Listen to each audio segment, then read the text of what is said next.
What's going on, people? Get a Bucket season 2 is officially here. I'm excited. College basketball season is underway, and we are back with it. Kev, my co-host, we back for season 2, brother. What's going on, man? All is well, man. As you mentioned, season two, we here. I'm super excited to get back to it. Basketball season is literally right around the corner. It's crazy how fast this all season has flown by. It's been quicker than it ever has been in my lifetime, to be honest. But glad to be back. Glad to get it rocking. And I'm excited, man. Let's do it. Basketball season, like everybody getting ready for football season, and you just don't realize, basketball season is right here. Like what?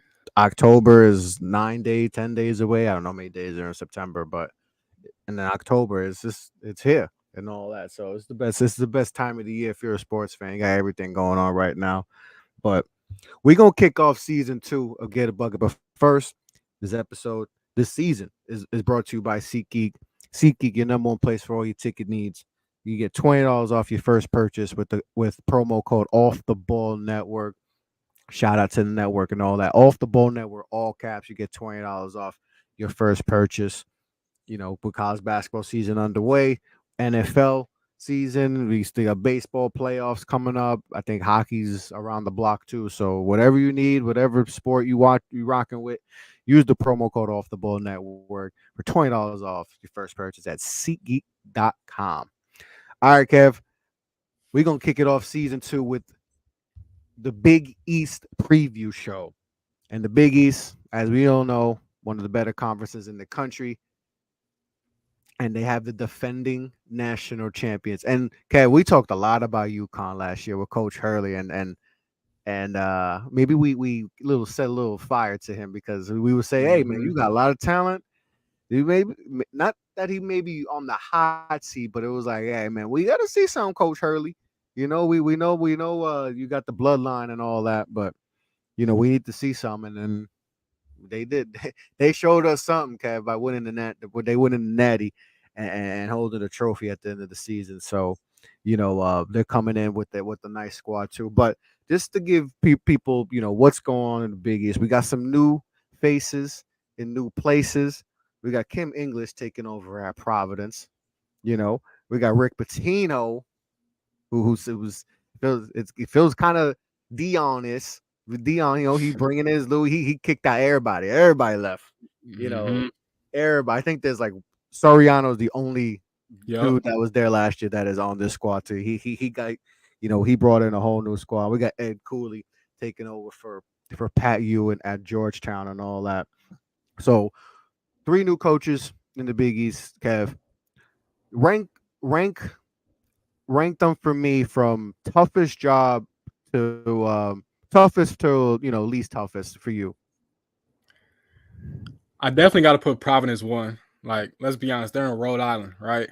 The other two jobs, you have the resources, right? You out there Mhm. in New York, Jamaica, Queens, New York as a whole always has produced top tier basketball talent. It just for some reason happens to leave the state because let's be I've been honest, it hasn't saying that been for a too many minute. good. Yeah, it hasn't been too many good college basketball programs out there since St. John's has been bad. And then you look at Georgetown, like let's be honest. I mean, people in the DMV can make a great claim that they're the basketball mecca, right? They've put out tons of talent going back Mhm. to way back when. You can go back to way like 60s, 50s. You know what I'm saying? They still doing it at a high level today. You see the top tier kids go from the DMV to Villanova, right? And Yep. have major success there. Villanova's best player, Justin Moore, is from the DMV this year. So you have the players, you have the resources, you have that. So I'll go one, Providence for sure, just because you're in Rhode Island again. Kim English is a young up and coming coach, just came over from George Mason, brought a couple players with them. I really like the squad, Mhm. but I'll put them one just because again they're in Rhode Island. Two, I'll go St. John's, just because I mean Patino's the perfect man for the job. When it comes to just rebuilding, He retooling, was the whatever you want only to call it. man. I said that. We said that on the show Exactly. last season. He was the only man for the job. It was no other way. It was no other way they could have went, right? He had the Louisville thing, went out to Greece, got out the country for a minute, came back, went to Iona, and now I believe he only had to cross one bridge or something like that just to get to St. John's. So it's like it worked out in his favor. And again, they got the right man for the job. However many years left he has, we don't know, but it's Rick Pitino. We've seen him just fix things out of nothing plenty of times. So I'll put St. John's two, or excuse me, yeah, St. John's two toughest, and then third I'll go Georgetown again, just because you're in the DMV. Like, let's be honest, the only school that's maybe a threat is Maryland. And Kevin Willard, as much as I like Kevin Willard, when he was at Seton Hall, he did a great job for being in Newark, New Jersey, because let's be honest, that's a tough place to recruit kids to, if we're just being honest. But That's with fact. that, though, even though he had some good players there, like we can go down the list, there was a lot of good players there, but he never really had that tournament success. For Ed Cooley, Cooley really hasn't had that tournament success either, but again, he was at Providence, right? And He's me at personally, Providence.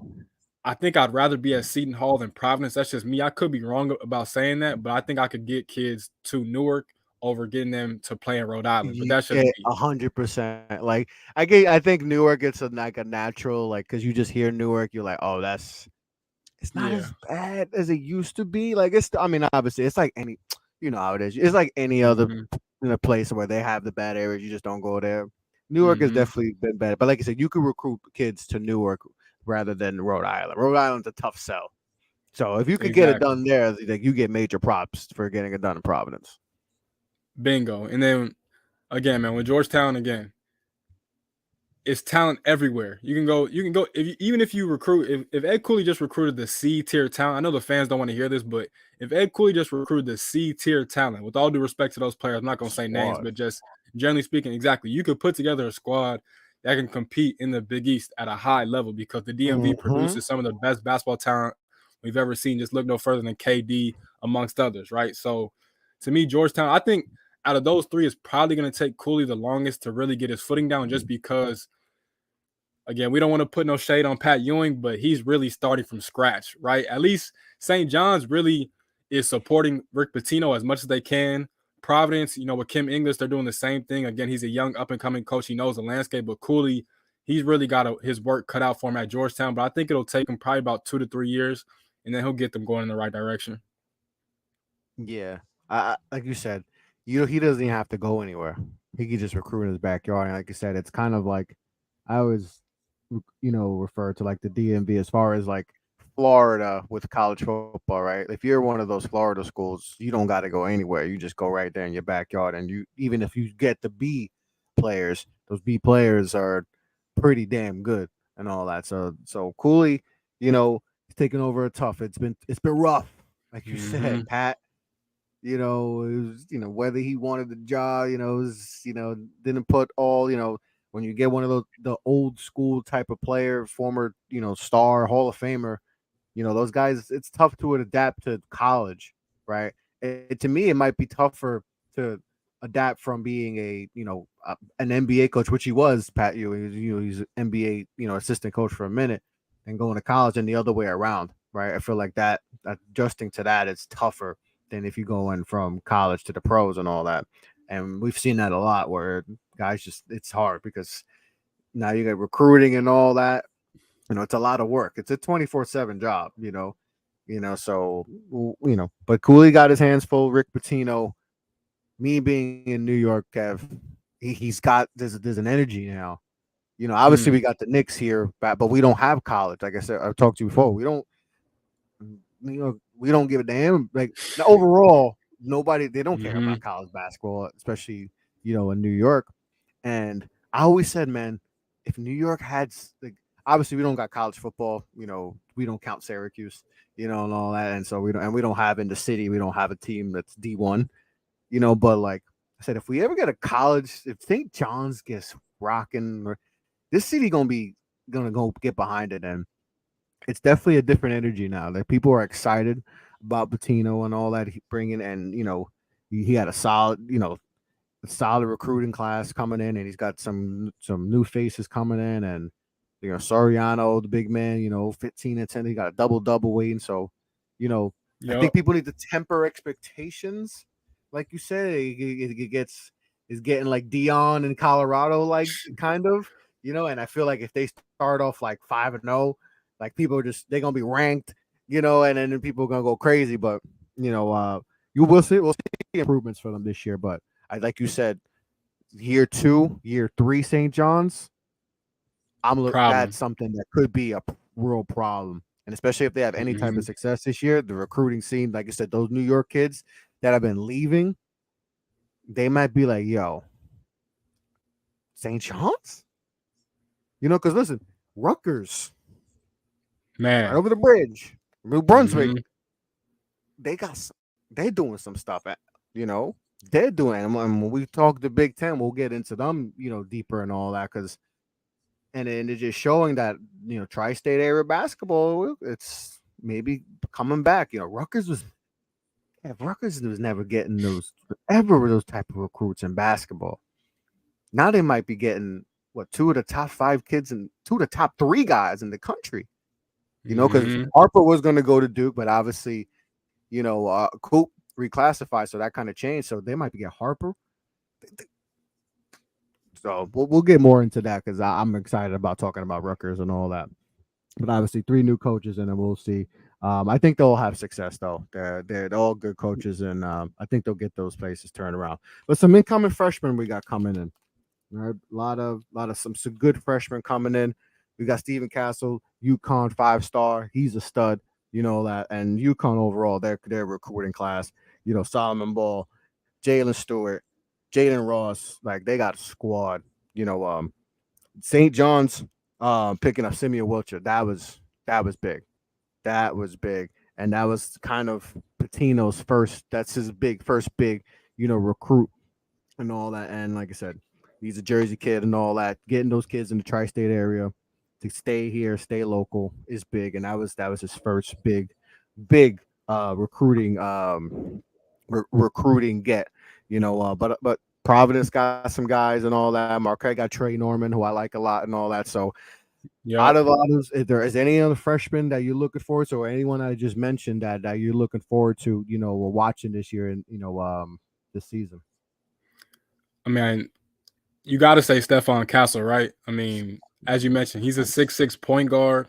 I think he's kind of in the perfect spot just because he can play the point guard. I think eventually down the line this season, he will play a lot at the point, at the one, Mhm. but he could also play off the ball. I think starting the season with Tristan Newton already being there, and of course, being a point guard for a national championship winning team, he's going to be the natural two guard. But ultimately, I'm not going to lie, if Hurley wants to maximize his team, which I imagine he does because every coach wants to maximize their squad, Stephon Castle going to be at the point guard. And this dude is just, when you're 6'6", when you're that height as a PG, as a true floor general, you Mhm. see over the top of defense. And as a opposing coach, you really have to get into your bag and figure out, how do you guard this guy? Do you get a smaller dude to guard him to try and get up in his chest and make him dribble it and try and rip it from him? You put a wing on him, because he's just a dude that really, he can get to the rack at will. He got the mid-range game. He got the floater game.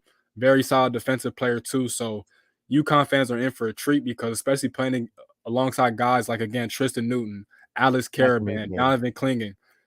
That's the perfect set, man. If they would have had Stephon Castle last year, they probably would have won every NCAA tournament game by like 25 plus points. They already damn near They did, already but they yeah, damn near all exactly. did almost. But Stephon Castle just one of them dudes, man, where it's just, he is literally a matchup nightmare. And I'm very interested to see how, opposing Big East coaches decide to game plan for him, because you're gonna have to throw a lot at him alone. And again, that's not even mentioning the rest of this UConn squad. So I'll also say Garway Dual, from Providence. Mhm. Very, very, he was an under the radar recruit in the 2023 class for the longest, coming out of Indiana. Then he just blew up, on the scene, playing with George Hill's team out there in Indiana, alongside my guy Xavier Booker going to Michigan State, and they were a dominant duo on the circuit last year, not this year, but this past, or 2022. And he's another guy. He reminds me of Simeon Wilcher in the fact that they both play like them just Northeast guards, where they just love to, y'all, how y'all love to play, just get to the rack. Don't really Yep. have the greatest jumper, but whatever it takes to get to the rack, they're gonna do it. He's very good at just manipulating pace, super shifty, can make defenses collide, really good passer too. So I'm excited to see how he plays with that Providence team, because that's another team that I like too. So I'll probably say those are my top few. There's a couple more out there, but just me personally being a guard, I got to show love to my guards out there.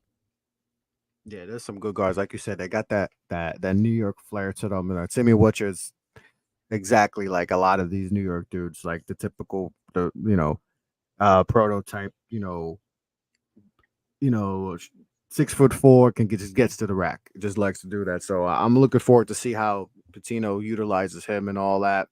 Now, because he's super talented and all that and all, but got some transfers too. Let's get to some of the top transfers and all that. Jordan Diggle going from Penn to St. John's is big. You know, also I'm getting R.J. Weiss from UMass to St. John's. Jaden Epps from Illinois going to Georgetown and all that. My guy Stephen Ashford from Utah State he had me believing Utah State was going to get far and all that. That's a big great. He's a perfect. And we won't. I remember we talked about that. We're like, oh, he's going. Creighton. That's like. Yep. That just made so much sense and all that. You know, Dontrez Styles going from UNC to Georgetown and all that. So Georgetown getting some guys that, you know, definitely going to help, you know, the program and all that. So any of those names or any other transfers that you feel like are going to definitely make an impact this year in the Big East? Man, I think all of Villanova's transfers, if I'm being honest with you, like Villanova, Kyle Neptune, we'll talk about them in a minute, but I really think they're going to take a huge leap in his second season at the helm, you know, replacing Jay Wright, who just unexpectedly retired a few years ago. But when you look at their transfer class, they brought in a whole bunch of just typical Villanova players, right? 6'7" wings that could pass, shoot, dribble, and guard at a high level. Tyler Burton, been played through all different types of games. He comes over from Richmond. Hakeem Hart was a really good player for Maryland the past few years. TJ Bamba, I believe is from your ends, if I'm not mistaken, was at Washington State. I think he's going to be a player. A lot of people are talking about him highly out there.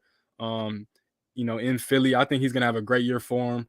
And all in all, like those guys right there are going to make a huge difference, and they're going to take a lot of pressure off the best players, Eric Dixon, and Justin Moore, alongside Mark Armstrong. To me, Villanova hit it out the park, if I'm just being honest with you guys. And I do also like Cam Spencer, transferring over from Rutgers to UConn too, just because he gives them another dynamic guard look. I know being at Rutgers always kind of struggles offensively, but defensively they're always on point. But Cam Spencer, exactly. Cam Spencer gives UConn a different look offensively, and that's just another guard you can throw into a dynamic backcourt too as well. And really all of them, as you mentioned, Stephen Ashworth, picture perfect, right? Match made in heaven. That's one of them where you see them like we talked about months ago. You just smile because literally he is the exact type of player you imagine going to Creighton, right? You can run him off all types of screens, down shooter. You can play him at the point guard. You can play him as an off guard. Whatever you need him to do, Greg McDermott's going to have a lot of fun just running him off a whole bunch of different types of screens, and he's going to be a killer in the Big East because of his shooting ability and especially playing with that roster too. So I like a lot of the additions they made, man. It's been a good offseason for the Big East as a whole, to be honest. Yeah, but him, Trey Alexander, Barry Sharman, and they got the big guy came back, right? Kalkbrenner came back. Yep. So maybe Creighton, because I was on the Creighton train last year. I rode, you know, and they you know, a lot of ups and downs during the season, but it looked like they might have made a run. You know what? They got the Elite Eight, right? Yep. Made a Final Four, even with all the ups and downs of the season, though. But Arthur Kaluma, where did he go to K-State? Yep. He went to K-State and all that. So you know, they lose him, but they always felt like, you know, they couldn't figure out Kaluma. That was the one guy they couldn't figure out for whatever reason. But I think Creighton should be bounce back, and then, you know, definitely have a good season this year and all that. So let's get right into it. Let's get right. Give me a team that you are high on, and then give me a team that you ain't feeling in the Big East this year, Kev. High on, I just touched on him, man. I just going right back to him. Providence. Villanova, right? Villanova, yeah. Providence too. I'll talk about Providence in a second, but I'm gonna stick with Villanova real quick, just because a lot of people doubted Kyle Neptune just off one rocky season, right? Again, I'll say this for the last time. He walked into a situation where he probably didn't really know he was going to get the job until the very last minute, because Jay Wright really didn't know what he was going to do. It kind of was unexpected, right? The Jay Wright stuff, right? It kind of felt like it was out of the blue and all that. So that's tough. And like we talked about with Shire, it's tough being the guy replacing the guy. You know, so like we gotta like temper, like, hey, you gotta just take some time to build his own style and all that. Bingo, right? You're replacing Hall of Famers, and he walked to a situation where literally two of his top three best players, and Justin Moore and Cam Whitmore, were both injured to start the season off, right? Yep. And you go back and look at what they did last year. I know they struggled, and when Justin Moore came back, they were damn near a tournament team. but they never got ran off the court. Like all their losses, you go back and look, I don't think they lost. I think their biggest loss they had was like 13 points, if I'm not mistaken. Like they rarely lost in double digits. I think they probably lost like less than 5 times in double digits. They were close losses, right? And so with that, again, you have a whole bunch of wings and Justin Moore, who I think could be a first team All American type player. He's shown that. He's led teams to the Final Four. He's a player, right? You know, of course, he's coming off the Achilles injury, but he's fully healthy, not worried about that anymore. That's in the rearview mirror, right? You bring back Eric Dixon. Eric Dixon, to me, last year was the only big man that could go toe to toe with Ryan Kalkbrenner. Ryan Kalkbrenner is a Mm-hmm. Big East Defensive Player of the Year, and Eric Dixon worked him out, pause, multiple times last year, right? And he's a lefty, he's physical, he can stretch the floor, he's a bull, and he's an automatic 15 points per game, in my opinion, and probably 10 rebounds if he wants to. And again, I add in the transfers, the 6'7" wings, Hakeem Hart from Maryland, Tyler Burton from Richmond. TJ Bamba is going to be a player. Remember the name, right? Mm-hmm. That's one. And then my thing, when it comes to Villanova, when a lot of people talk about him, everybody always says they need Mark Armstrong to take a leap. Yes, but they Yeah. don't really need him to be elite. They just need him to be solid. If he's just solid, that helps him out. Now, I know with Villanova's history, especially recently with Ryan Archidiakono, Jalen Brunson, and those guys, you kind of want them to be top tier point guards. But for Mark Armstrong, for this team, he just has to be a solid and steady floor general. Learn how to find his guys and set them up in the right spots. Know when it's time for him to go get his own bucket and create for himself.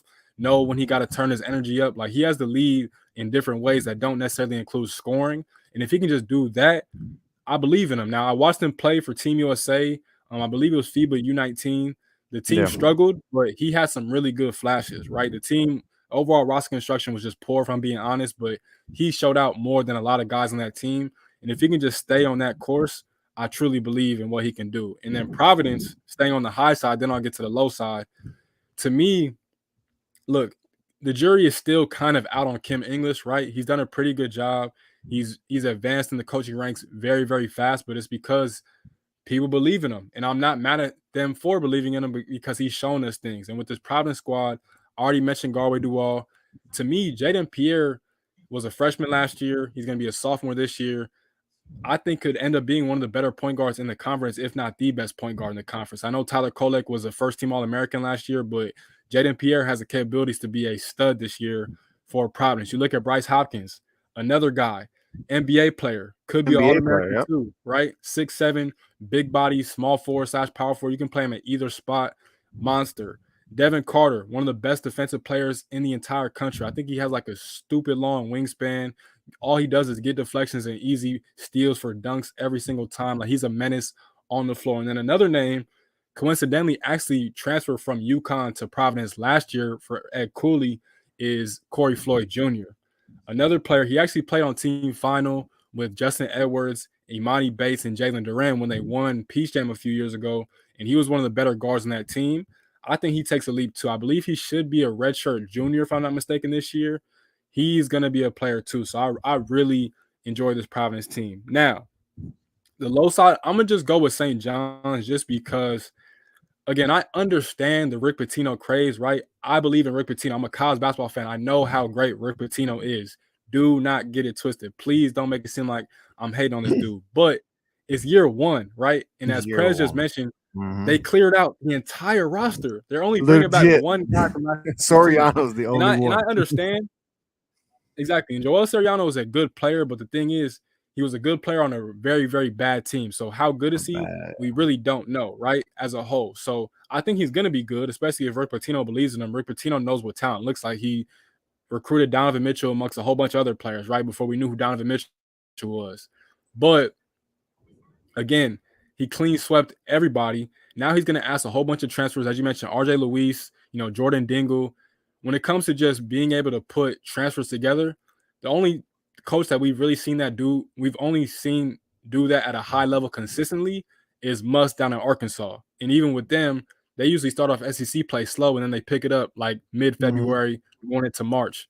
For Pitino, I think he has to probably keep this group together for another season and then he'll get it right. Not necessarily saying he has to keep every single player, but if you can get Soriano back for another year, you bring back, a couple other guys like Simeon Wilcher, and then you add on to that then St. John's going to be good. But I've been seeing people put them ahead of Creighton and Villanova, and I'm like, y'all are out of y'all minds. I'm sorry, bro. At the end of the day, Pitino is a great coach, but you still have to have talent to win games. You go back and look at all his top tier teams; they've had NBA players, and you might have one or two on Mhm. this roster, but I'm not saying that they're not. But let's just call a spade a spade. They're not going to be that dominant this year. Yeah. You know how we're getting like a lot of people are getting the Colorado fatigue with Hmm. St. John's. It might be very similar if they start out the gate red hot and they start off Big East play, winning, first 2 or 3 games. It might get to not maybe not obviously not to Dion in Colorado level, but people are going to be. It might get and they might get overranked and all. Like I think I remember hearing some people say that even when Pitino got hired, that they're a top 25 team and all that. I was like, bump the brakes. Like, in basketball, it's a lot different than football. We know that, right? You know, you know, like if you want to compare it to, because they get to go out of comparison to Dion and Pitino and all that. Dion had his quarterback though. We still got to figure out who's going to be that guy at St. John's and all. Yeah, they got Exactly. Soriano, but they have a lot of new pieces, and we know how basketball is, right? You got a lot of new pieces. It's chemistry is going to be a big thing, and like I said, this is a process. So I definitely think we got to pump the brakes and all that, but and it's definitely a lot to be excited about, right? And I think that's what we is, and then you add the element of it being New York. We know how that is. You add New York, you add Patino, and that's just going to be craziness and all that, but definitely. So there's some teams in like the bottom, right? We talked a little bit about Georgetown before, but we got Seton Hall, some other teams, Xavier, you know, all of those teams and all that. Who are we feeling that could, Butler?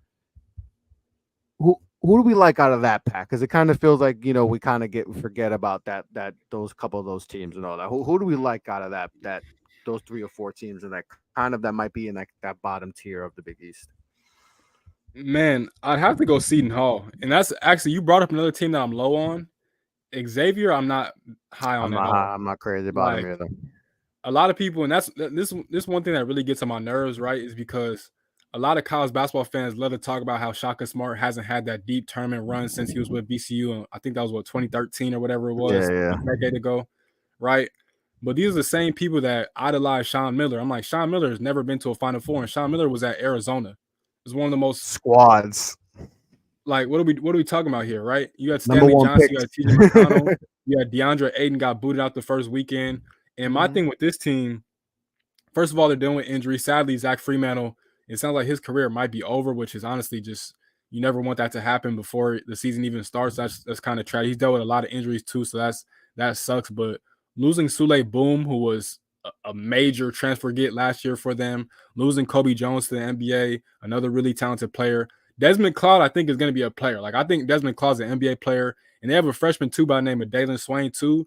I think in 2 years Hmm. you'll hear about him on draft boards too as well, but he's still a freshman. He's skinny, he's scrawny right now. But when he gets in that gym this Hmm. time next year, he'll be an NBA player. But as a whole, I know they got Davion McKnight from Western Kentucky, but I just don't see it with that team at all. Like to me, again, I don't know why people love Sean Miller so much. I don't see what it is. Like he's a good coach, but you were at Arizona and you just could not figure out. But getting back to your question, my bad. I just had to say that. I had to get that off my chest. No, no, no. Um, That's I get you. I'm with you with the Shaw Miller. He you know he might be one of those coaches we might be talking about like we talked about Hurley last year. Hey, you gotta figure stuff out. yeah, man. So we talked about it before we jumped on here, but I got to go with Seton Hall, right? Because Shaheem, look, it's only gotten tougher since he joined the league, right? It's not going to get any It's not easier. hell no. You just Yep. added There exactly. now. Yeah, it's gonna get You just tougher. added Pitino and Kim English. You know, Cooley just left for an even better job at Georgetown. So literally, the weight on Shaheen Holloway's shoulders just got that much heavier, and now he's gonna have to really figure out his niche. Whether it's starting to recruit JUCO players, whether it's transfer the market, whether it's going to get some talent in Jersey here and there, or even going to New York here and there. But Kadari Richmond, I know he's from the city, right? But get And the Amber Alert. Get that Amber Alert. Hey, I've been hyping him up for a minute. Kadari, let's go, bro. Let's go. Let's do the damn thing. Let's do it. Come on, man. Kadar Richmond, if you're listening to this, or any of your family members are listening to this, the Get a Bucket podcast, not even just us, but the Get a Bucket podcast specifically believes in your ability. We believe in your talent. We've seen you do this for a long time. He's from Brooklyn. We know he has it in him to be great, right? It just hasn't been that consistent. And we believe in him, right? The talent is there. Another East Coast guard that can literally get to the rim whenever he wants to, knows how to use his shoulders, is very patient with his dribble, knows how to play angles, knows how to manipulate defenses and help side defenders as well. Really, really talented player. It's his senior year. It's no better time to put it all together than this year. You know how great it would be if you went out on top going into the NCAA tournament as a senior at Mm-hmm. Seton Hall, when you played for a couple of different head coaches, when your head coach, Kevin Willard, left you to go to Maryland, right? So you have him. You bring back Alamir Dawes. You have some other players on this team.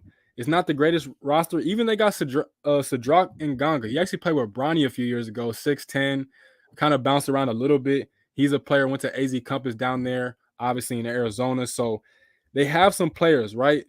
Dre Davis, another guy from Indiana. Talented player, right? If they can just kind of put it together, this is what I'll say first, right? They're going to make their living playing defense. If they want to have some type of success, defense is where they're going to win games. And that sounds obvious for any team. For Marquette, that was the memo for them last year. Any team that wants to win at a high level, you have to defend first. But especially for Seton Hall, because they don't necessarily have that crazy firepower offensively, you got to lock in defensively. And then you got to be able to hit key shots at key times throughout the course of a game. And that's going to help them kind of stay afloat in the Big East. If they can just do that, I like them more than Butler. I like them more than a couple other teams at that bottom tier. DePaul, we're not even going to talk about DePaul because they're just like, we talk about how bad Georgetown has been, but DePaul is there.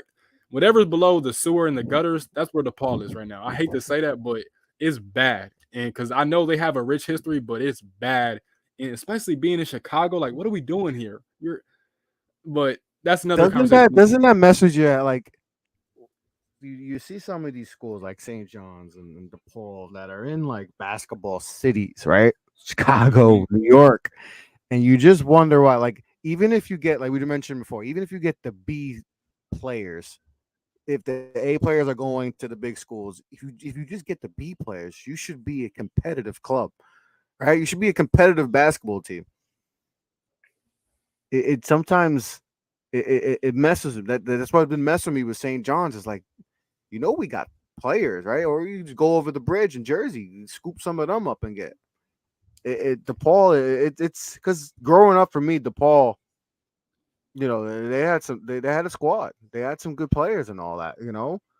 With Q Rich, Yep. like you had some guys. So it's like it's kind of sad, and you just like I don't see any.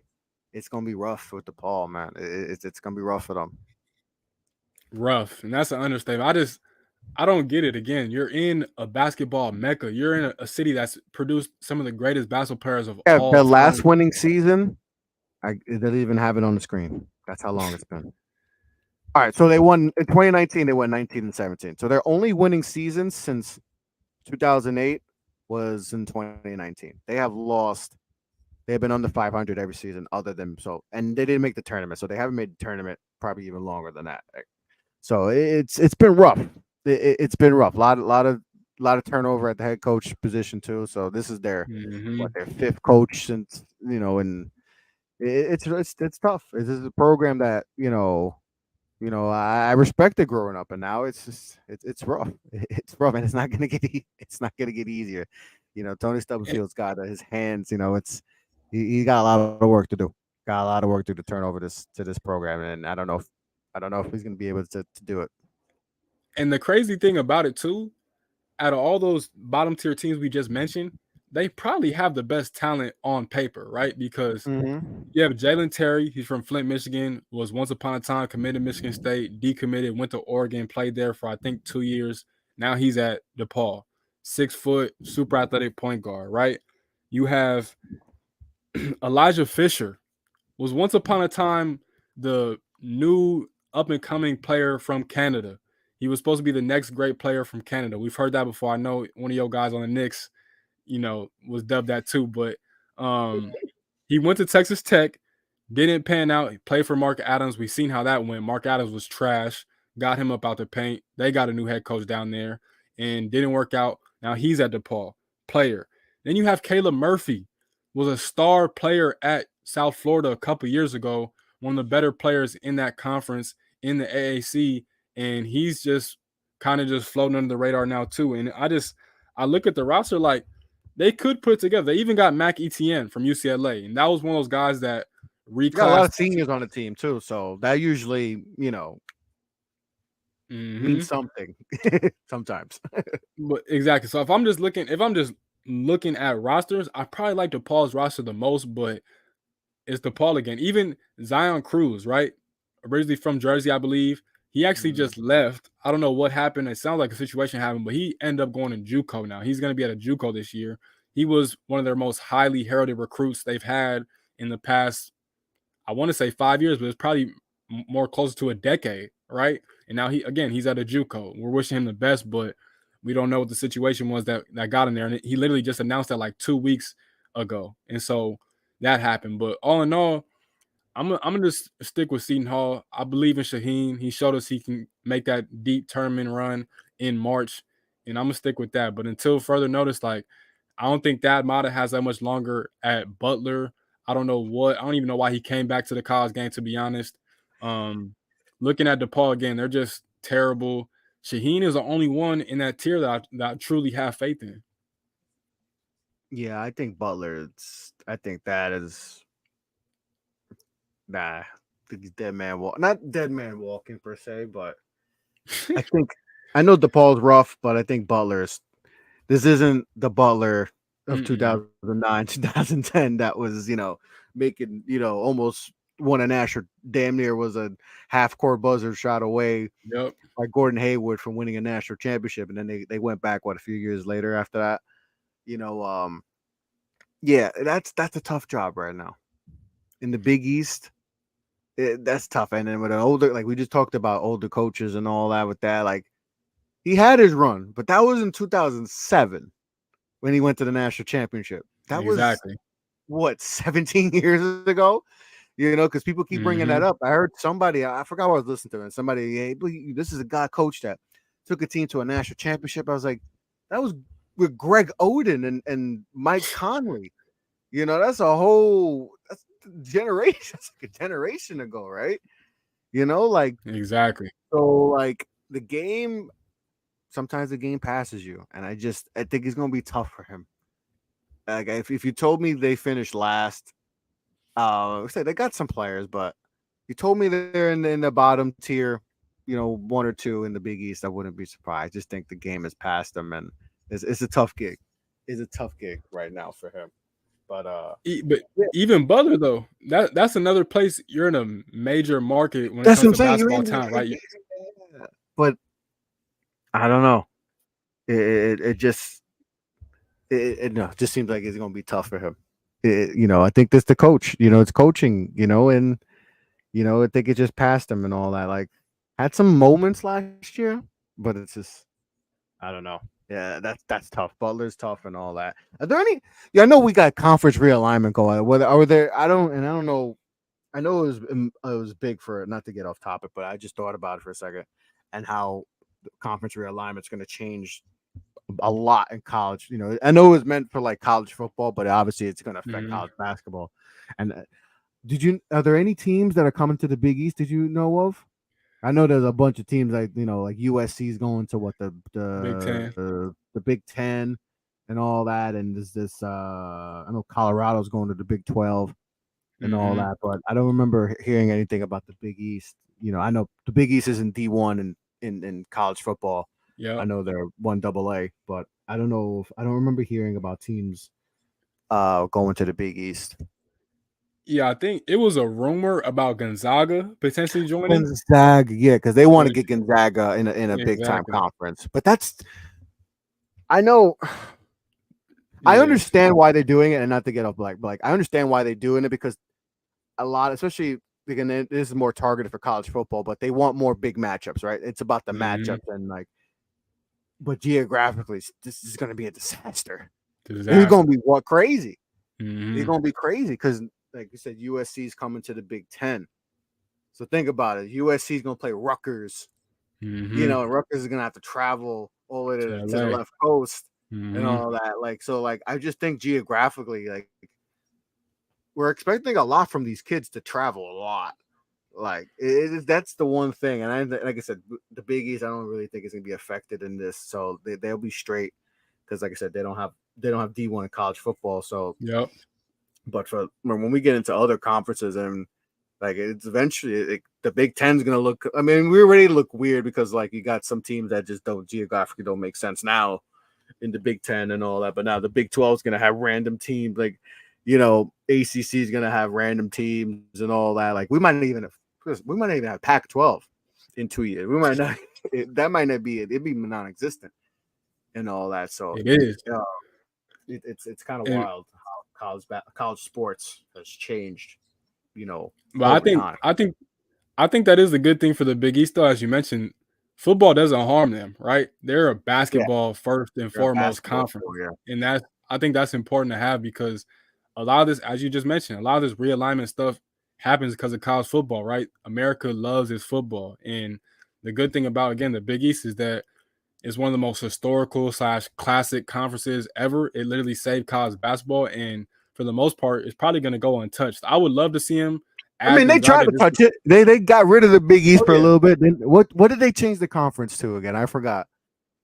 I don't It remember was like the I exactly, forgot but the they flipped it. name. Yeah, it They was they flipped it had for a a second, then they realized, yo, why did we do that? That didn't even make any sense. And then they brought back the Big East. Like, but like yeah, I for a mean, little minute, it was a different conference. It wasn't Conference USA. It was something like that. Like something yeah, I gotta figure find yeah. out. I But mean, yeah, they look, try to get away the Big East, and then they were like, nah, too much history. We gotta bring this thing back. and exactly, and you look at it too. Like, remember, the Big East had Syracuse, the Big East had Pittsburgh, the Big East had teams, and At those teams are Miami, gone. Virginia Boston Tech, College, yeah, yeah, Boston College. That's when the Big East was like the Big East. Like, mm-hmm, that's when it was popping. And I mean, and it's getting back there, right? It's getting back there. Like I said, UConn, the defending national champ, and dominant in the so they're going to be interesting to see how they bounce back. Claiming, the big man, he's coming, he tested the waters in the league because he probably could have got drafted first round pick strictly off his talent, but he's gonna come back and then see if he could be a higher pick and it's going to be interesting to see what they do. Hurley got the chip, we you know, except we were on him too. We were on him, and mm-hmm, then there was some points of the season where they, didn't know if we would figure it out, and all that. But they got the job done, and obviously won the chip. It's going to be interesting to see. Obviously we got Pitino and St. John's. That's going to be interesting to see the new coaches, Cooley. How Kim English does. Being the head man, 34 years. He's the same age as me, Kev. He head hmm. coach of a major program. In the Big East. That's a lot. See how he does it. Can Villanova bounce back and be Villanova again? That's going to be interesting to see and all that. Shaka and Marquette. Can he get it done? I know, like we mentioned, a lot of people getting on him, because hasn't had that run since the VCU and all that. You know, um, team looks gonna look different, but got some talent there. No Omax, Omax tested the waters. I mean, imagine if Omax came back, that would have been, it's crazy. His rise was crazy because he was Mm-hmm. kind of under the radar and all that, and then he hit the draft and the combine, and he just like he Took off. killed it and took off and became a very high pick and all that. Let's see how they replace him and all that. But a lot of intriguing storylines in this conference and all that. Um, what else do you have to add before we wrap it up for our Big East preview? Two things, right? Um, Going back to Shaka real briefly, this is the year for Shaka to get back to the Final Four, right? Mhm. Last year, they clean swept the Big East. They won the regular season. They won the conference tournament at Madison Square Garden. I know they came up short in the round of 32 versus my Spartans. Sometimes it be like that. You run into tough matchups, and that's just it. But this year, Mhm. the team is ready. Like last year, there were a whole bunch of sophomores. They were still kind of, you know, they were young, right? This year they have that experience. They know what it takes. They're going to be way more battle tested. And the biggest thing is how do they adjust going from being the hunter to the hunted, right? Because everybody's looking at them, for being honest. Like I know UConn is UConn. They just came off national championship, but they lost a ton of talent. They're a completely different team, right? A lot of those guys are gone. So teams are looking up at Marquette, and teams like Villanova are going to be hungry to see them. My second point Mm-hmm. is with Creighton, right? I know we were both big fans of Creighton last year. Those were our teams last year, right? Creighton, and then I was with San Diego State, right? First episode, mentioned them. They went on to do great things, right? But Mm-hmm. with Creighton, to me, it's weird because they lost Kaluma to K State, and then they lost Ryan Nemhard to Gonzaga, and now I'll be honest, I don't know if they're going to be better. I think that could be a debate than last year's team, but I do think they're going to look more like a regular Creighton team. Now, what do I mean by that? Greg McDermott, I historically get. Yep. being at Creighton, all he loves to do is just have teams that can shoot from the 3-point line at a high level. And last year, let's be honest, that's not really Kaluma's game. Ryan Yeah, it Nemhard, felt not like really his Kaluma was game. out of place for that. Yeah. Exactly. Nemhard, not really his game. Trey Alexander can shoot threes, but he's more so of an in-between guy. He loves to get to that mid-range shot. Baylor Shireman, of course, shooter. And then, of course, your guy from Utah State, Stephen Ashworth, shooter. And now, again, I truly believe you're going to have lineups where you could put Baylor Shireman at the point guard. You could put Trey Alexander at the point guard. Again, you bring back Ryan Kalkbrenner. Now, they're going to need some production off that bench. I do like Frederick King as a backup center, being a sophomore now, 6'10", agile rebounder. Mason Miller, son of my guy, so I like this Creighton team, if I'm being honest. And now you also get Chandler Lawson, who I can't believe is still another Lawson brother. If you guys remember the Lawson bros from Memphis, went to Kansas for a little bit. I still can't believe they have brothers coming up. But to me, Creighton, I know they fell short of their ultimate goal last year in that Elite Eight game to San Diego State, but this team is going to look like a traditional Creighton team. I truly believe they can get back and potentially do even greater things this year, maybe get to the Final Four. But if I'm looking at it just right now, I truly believe the Big East has three potential teams that can get to the Final Four, in my opinion. That's Creighton, Creighton, Marquette, and Villanova. Excuse me. Wouldn't be surprised. All right. Last thing before we go. Big East Player of the Year. Big East Coach of the Year. Whew, man. I'm gonna stick with my guy. If anybody follows me on Twitter, y'all know I love Trey Alexander. Third year in the league, I'm going with Trey Alexander, man. I firmly believe in this dude as an NBA player. 6'6". Again, loves to get to that mid range game. He will dunk on you if he catches you slipping. He can Oh knock yeah. down threes. Very underrated playmaker. I probably think after Ryan Kalkbrenner, he's definitely, or not even after. To me, he's definitely their best perimeter defender. And after Ryan Kalkbrenner, he's their second best defender overall. And I think it's his time to really shine and be that guy. And then Coach of the Year, I'm going with Kyle Neptune. Again, a team that missed out on the tournament last year, suffered through a bunch of injuries, tried to squeak back into the tournament picture, didn't quite make it. I think Villanova has a big time turnaround, and Kyle Neptune finally gets the love he rightfully so deserves. Okay, those are good selection. All right, my Player of the Year. I'm gonna go Tyler Kohler. I think he's gonna have a monster season. He's gonna improve on that on his big season, shooting from the outside and all that. He's gonna average north of 20 points a game. He's a sniper from the outside. So I think he's gonna have a big season. Like I said, I think Shaka and company is gonna have another great season. They're gonna have a deep run and they're gonna do some things. So I'm gonna go Tyler. My Coach of the Year. You know what? Let me just do it.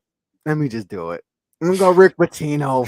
I'm gonna do it. I'm gonna go Rick Pitino. He's gonna Oh shock man. it. He's gonna shock the world. He's gonna do some special things this season. You know, I think there's even more special things in the horizon in year 2, year 3. But I think he, I think he gets them to the tournament. I think he gets to the tournament and all that. So I think that gets him. That'll get him enough. So we'll go Rick, my guy Rick. Getting the job done in St. John's, and I think he wins Coach of the Year and all that. So that's my pick. So you got Trey Alexander win Player of the Year, and Kyle Neptune winning Coach of the Year, and I got Tyler Kolnick winning Player of the Year, and I got my guy Rick Pitino winning Coach of the Year. So that's our predictions for the biggest, and that's our Big East preview, episode 1 of season 2 of Get It Bucket podcast.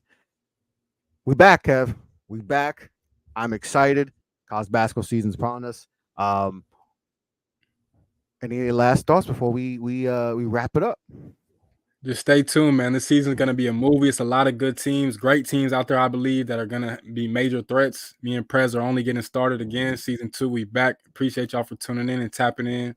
Y'all be safe and easy out there. And I appreciate y'all. We appreciate y'all. Yes, sir. Yes, sir. Like I said, season 2 is underway. Episode 1. That's our Big East preview. Follow me. Follow Kev on Twitter. We'll get you posted on what conference we'll talk about next. We'll get that out to you guys and let you know what we'll have next. But that's a wrap for episode 1 of season 2, our Big East preview. Appreciate everyone who was supported. I know you guys have been waiting for us to chop it up and get back on Get a Bucket. We here. So we appreciate everyone who supported the pod. We're gonna get rolling with season 2. We got a lot to talk about before the season starts. So gonna get all our conference previews all up. We're gonna talk about all Americans, everything, you know, some Final Four predictions. We'll get that all ready, out in our next upcoming show. But yeah, follow us. Our handles are right before Off the Ball Podcast on Mufasa7. Follow us on Twitter. Whatever you got any questions for us you want us to answer on the pod, drop it below and we'll get to it. But Get a Bucket Podcast, episode 1, season 2 is in the books. Like I said, follow us for more updates on the next upcoming podcast. But appreciate everyone who supported the show and all that. But that's Kev. I'm Chris. Appreciate everyone off the Bold Network for all the support. Make sure you follow them. And we out. Peace out, guys. Peace.